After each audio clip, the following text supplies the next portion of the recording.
How's it going, everyone? This is Griever here, bringing you guys another movie review. Now, this movie's been out for a couple of months. However, it was just dropped on Canadian Netflix and possibly American Netflix. I don't know. I'm in Canada, so I wouldn't know. But it just dropped on Netflix last week, and I got a chance to watch this movie on Friday. And that is the movie of Bleach. That is the movie, the live-action adaptation of Bleach. And you know what? That was a damn good movie. It was not great, but it was damn good and a damn finer sight for what everyone expected and what everyone was scared about. It certainly blows things like Dragon Ball Evolution and the Death Note film and all those crappy adaptations out of the water. Blows them out of the water. This was done correctly. Maybe not enough budget, and a lot of special effects department was probably given the core of the budget to make all the, action sequences and such. But that was damn good.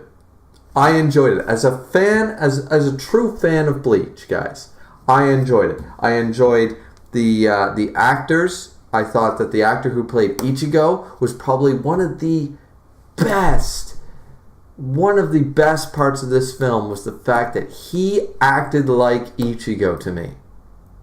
And one of the other things that made this film great was the fact that they had to change a few things, guys. They did. Now, if there was ever a sequel film, which I'm really skeptical that there ever will be, but if there was ever a sequel film, they can still spin it to make it work. They can still spin the Soul Society arc into working for a second film. Though I would please hope that a Soul Society film would be 2 parts, because there's just too much content in the Soul Society arc. That being said, this film was very, very well done, and they changed very little and only when necessary to make it basic for the basic moviegoers, which are the bane of all of our existences, guys. For any fan of a manga who wants a live adaptation, the casual moviegoer who is not a fan of your series is the bane of your existence. It is. It's the reason these films are bad.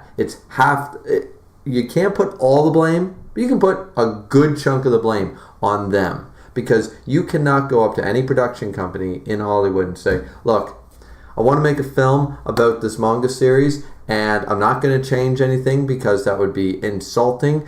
And if the casual moviegoers, if the people that make you money, if the big masses of audiences don't like it and don't get it, that's too bad. I'm making this for the fans. No production company in the world is going to give you any kind of budget to do that. So that is the unfortunate part, guys. You cannot put a disclaimer at the beginning saying, hey, pick up, the first arc of Bleach before you see this film, and then, we can make it properly. No, you're never going to do that. But I felt that they had the right writing staff, or whoever did this, to change so little and cram so much stuff into this film while still staying true to the core material. They still had, the way Ichigo becomes a Soul Reaper, and still Rukia's character, while pushed to the sidelines a little bit into a more of a supporting role, was still quite true to the character. And once again, the staff, great. I did not care for the look of Renji.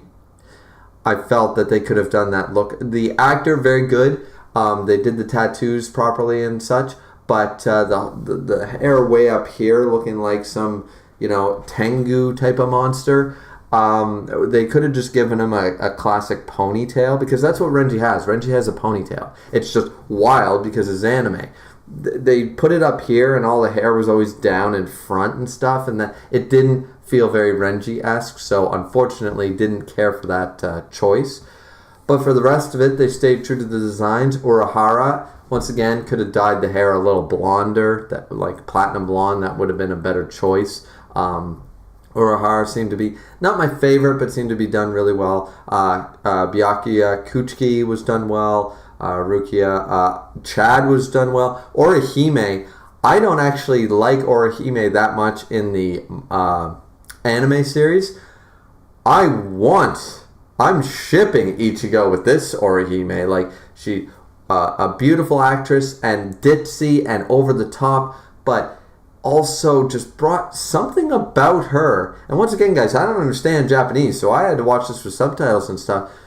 But I found that I was more interested in her character in this very short, less than 2-hour movie than I was reading 600 plus chapters of Bleach.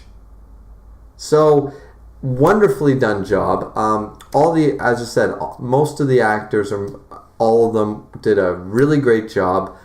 As I said, a couple of designs, like the only other thing, the Renji ponytail thing, if they had just moved it down, like just that little bit, made it a proper ponytail, that would have been so much a better look. Maybe make Byakuya's like hair things a little like less greasy and make them look a little bigger, so to speak. But once again, that's an anime gripe. That's nothing to do with the acting. Yuzu and Karin, I wish they looked different because those two look like twins. They're not really like they look way too similar. And what's with like the grandma knitting needles, Amy Farrah Fowler like dress wear they're wearing all the damn time through the film? Like, for God's sakes, these are like little girl. Like, could they make them look a little different? I'm not saying you need to make the hairstyles the same as the anime or such and make them all over the place. Like, I didn't mind the fact that Masaki did not have brown hair, so to speak, and things like that. But I did feel like, yeah, Yuzu and Karin did need a few of just some differences between the two. The actresses, the little girls, were fine, but I wish they had changed up their look a little bit to make them more, this one's Karin and this one's Yuzu. That would have been better for me.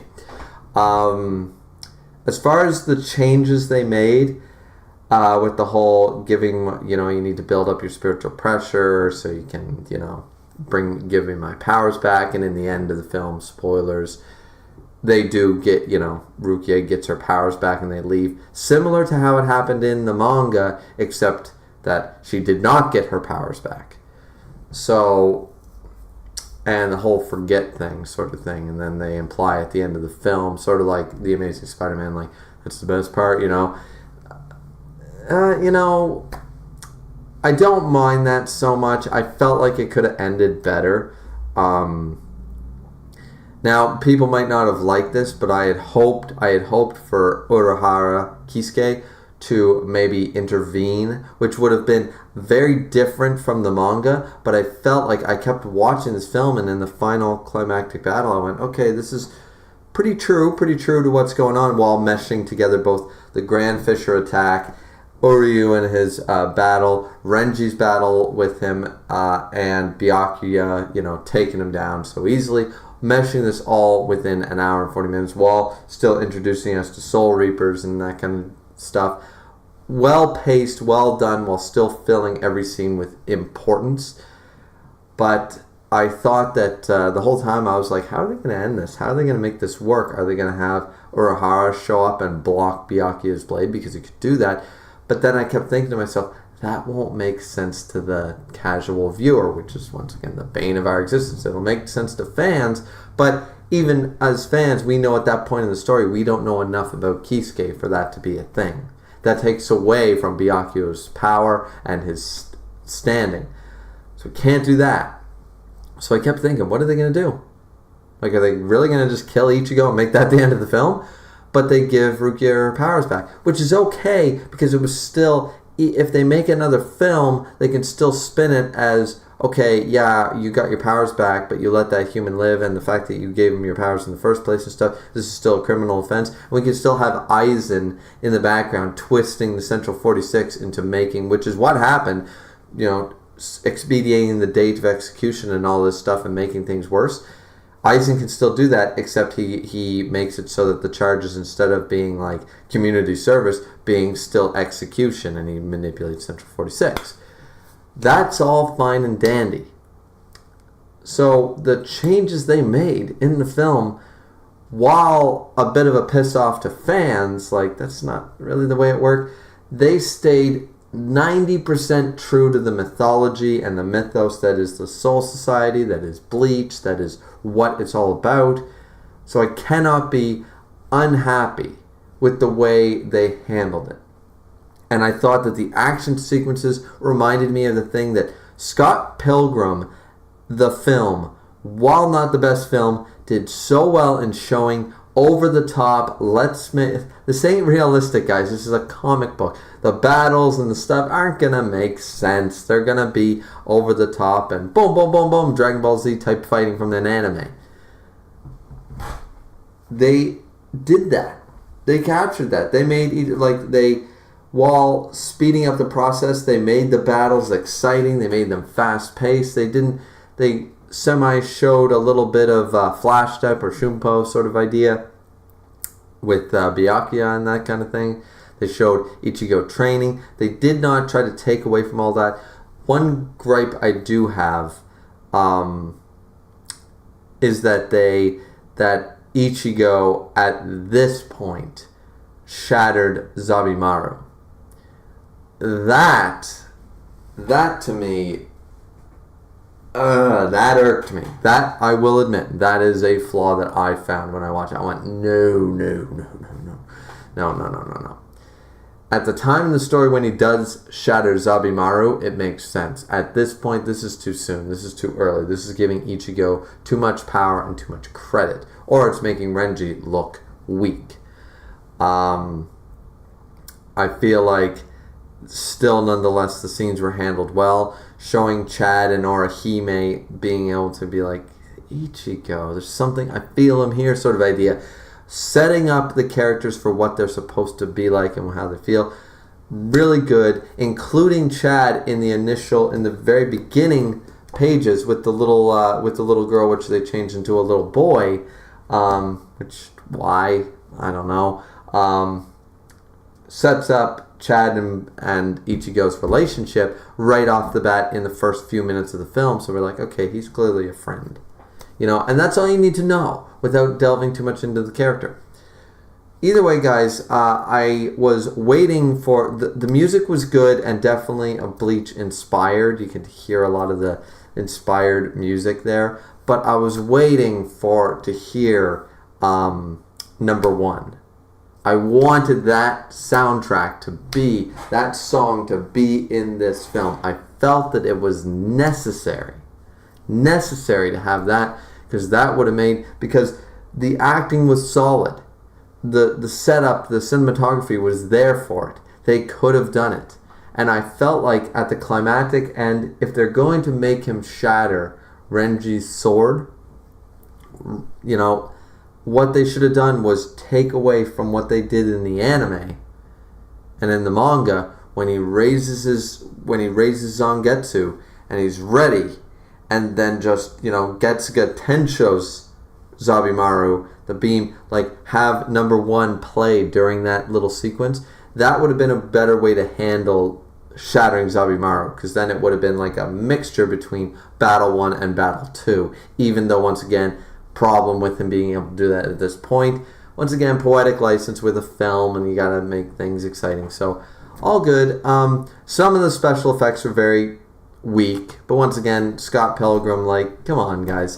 It's an anime film. It's not gonna have a Marvel movie level budget. So, what do you really need to spend your money on? You need to make the fights good. You need to train your actors. You need to make sure the actors are good. And the biggest thing is the story. You need to keep true to the mythos while still writing a 2-hour film that other people are going to understand and get and still maybe like. Maybe this will introduce them to manga or Bleach. And that's the point of a Hollywood film. So, or an adaptation film, I should say. So, overall, guys, for me, I really liked it. I'd give it 4 out of 5. I can't give it the full 5 because there are problems. Of course there are. And I felt like some things could be handled better. And the film, honestly, the beginning of Bleach is some of my least favorite. Well, we won't talk about the Fullbring arc, but the beginning of Bleach, to me, is some of the slowest. To me, it really picks up. The beginning is fine, but it picks up right when Renji and Byakuya show up.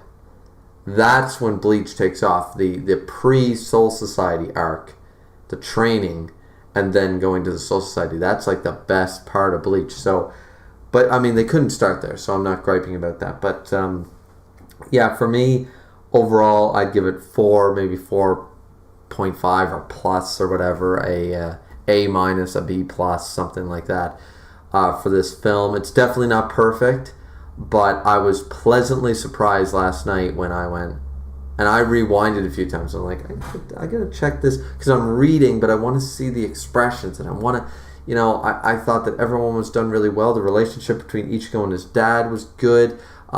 Staying true to all the, like, oh, Ichigo, boom, that kind of stuff, and the dad showing up, like, not crazy anime comedic, but still the, Ichigo, you're late for dinner, bam, sort of idea. What kind of old man hits his son, that kind of idea. All that stuff still staying very true. The Keigo showing up every day, like, there was a massive accident. Ichigo's dead. Nani? And then, no, I'm alive. Like, very taking so much from just the little interactions from the manga and making them a staple in the film was just such a good choice. I really enjoyed it as once again, maybe some people found them irritating or over the top, but that's what manga is, guys. This is a superhero film. This is over the top. It's supposed to be. Why do you think that none of the superhero films worked for so damn long? Because they tried to make it realistic. They tried to make it make sense. But you know what? At the end of the day, Bruce Banner is just a green rage. When he gets angry, he turns to the Hulk. Accept it. Gamma rays. Don't need to know the science. Gamma rays, he's a Hulk. End of story. Thor, he's literally a god. Just accept that Thor is a god. Don't try to scientifically explain how he got caught in some electrical field and gained lightning powers. And it's imbued in a hammer because he was a blacksmith or something. Don't do that shit. Don't do that.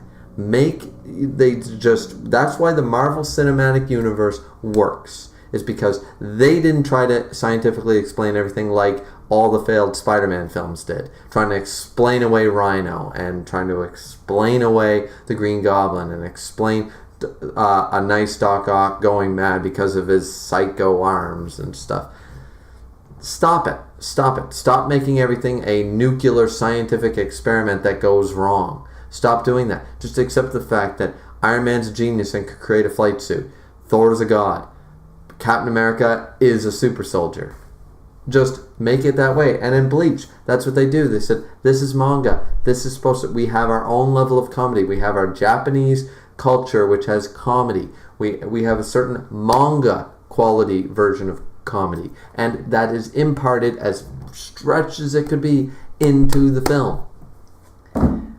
Anyways, guys, that's all I have to say about it. This has been a little longer than I thought it would be. But either way, please, if you are a fan of Bleach, of any description, forget the Fullbring arc and whatever the hell the 1,000-Year Blood War arc was. Remember Bleach at its core. Remember the first couple of volumes of Bleach. Remember this. Remember how good it was. Remember the Soul Society arc. Remember how we loved these characters way back when. Please watch this film. If you boycotted it, don't. Check your Netflix and watch it. It's a very good film. Give it the time of day. Give it the chance and try to just sit back with knowing that they did the best they could, because I think they did a phenomenal job working with the fact that they still need to appease people who don't know anything about Bleach while still explaining and having an end to a story within an hour and 40 minutes, which we all know set up an even bigger story. How they managed to pull that off, I thought it was a little quick, but well done. Once again, guys, I said my little gripes here and there, but overall, 4 out of 5, easy film for me. That being said, guys, this has been Griever with Bleach, the movie review. What did you guys think? Did you love it? Did you hate it? Please like, subscribe, comment as always. Always appreciated. And let me know down in the comment section below. Did you love the film? Did you hate the film? And did I inspire you to at least go check it out? Either way, guys, this has been Griever signing off. Later.